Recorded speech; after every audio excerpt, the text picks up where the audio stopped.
Hai guys, kami dari kelompok 2 farmakologi ingin menjelaskan sedikit tentang hormon. Nah, kira-kira apa sih itu hormon?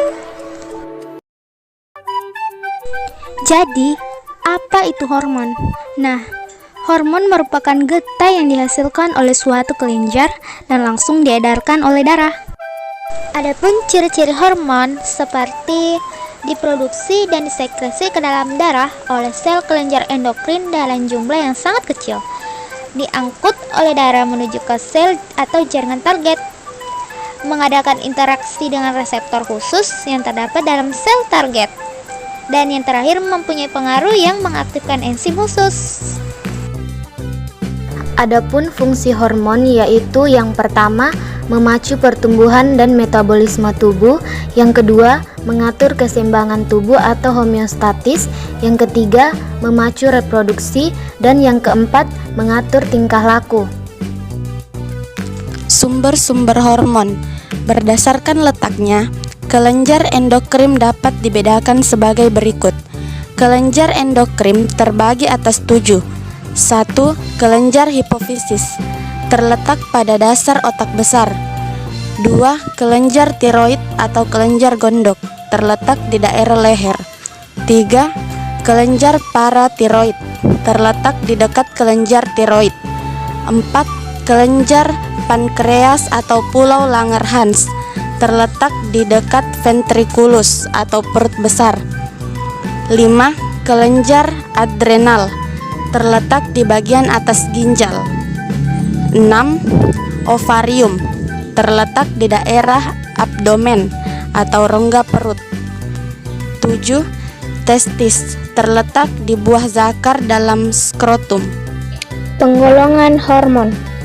Hormon dapat diklasifikasikan melalui berbagai cara, yaitu menurut komposisi kimia, sifat kelarutan, dan lokasi reseptor. Adapun contoh berdasarkan senyawa kimia pembentuknya yaitu golongan steroid dan golongan vikosanoid. Sedangkan yang berdasarkan sifat kelarutan molekul hormon memiliki contoh seperti lipofilik dan hidrofilik.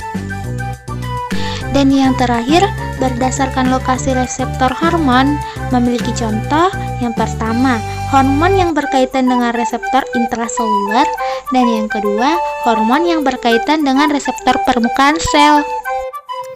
Baiklah, selanjutnya kita akan membahas tentang mekanisme kerja hormon. Yang pertama itu ada mekanisme kerja hormon melalui second messenger chem. Yang kedua yaitu mekanisme kerja hormon melalui PIP kalsium. Dan yang terakhir yang akan kita jelaskan yaitu mekanisme kerja hormon reproduksi. Hormon yang pertama yaitu melalui second messenger chem. Mekanisme kerjanya dimulai dari hormon yang berikatan pada reseptornya yang kemudian berikatan pada sebuah protein yang disebut protein G. Protein G kemudian teraktivasi ketika berikatan dengan GTP dan menggantikan GDP. Protein G yang teraktivasi mengaktifkan sebuah enzim efektor berupa adenilat siklase.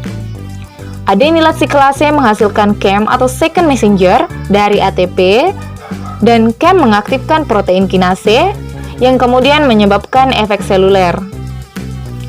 Yang selanjutnya kita akan membahas tentang mekanisme kerja hormon melalui PIP kalsium.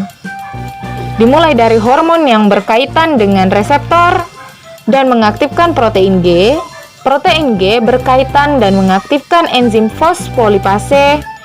Fosfolipase tersebut memecah fosfolipid menjadi diasilgliserol atau DAG dan inositol trifosfat atau IP, dan keduanya bekerja sebagai second messenger. DAG mengaktifkan protein kinase yang memacu pelepasan simpanan ion Ca2+ sebagai third messenger atau pesan ketiga yang merubah respons seluler. Baiklah, selanjutnya atau bagian yang terakhir kita akan membahas tentang mekanisme kerja hormon reproduksi. Dimulai dari hormon steroid dan hormon tiroid berdifusi secara mudah ke dalam sel targetnya, dan ketika berada di dalam, hormon berkaitan dan mengaktifasi reseptor intraseluler Kemudian kompleks hormon, reseptor berpindah dari dalam inti dan berkaitan dengan protein reseptor di dalam DNA. Interaksi tersebut menyebabkan terjadinya transkripsi DNA membentuk mRNA. Dan mRNA diterjemahkan dalam protein yang membawa efek seluler untuk menjawab isi pesan yang dibawa hormon. Adapun efek samping dari hormon, yang pertama itu peningkatan berat badan, sakit kepala, nyeri payudara, pendarahan bercak, pendarahan banyak atau atipik. Hormon kontrasepsi terbagi atas dua, yaitu hormon estrogen dan hormon progesteron. Estrogen sintetik adalah etinil estradiol mestranol.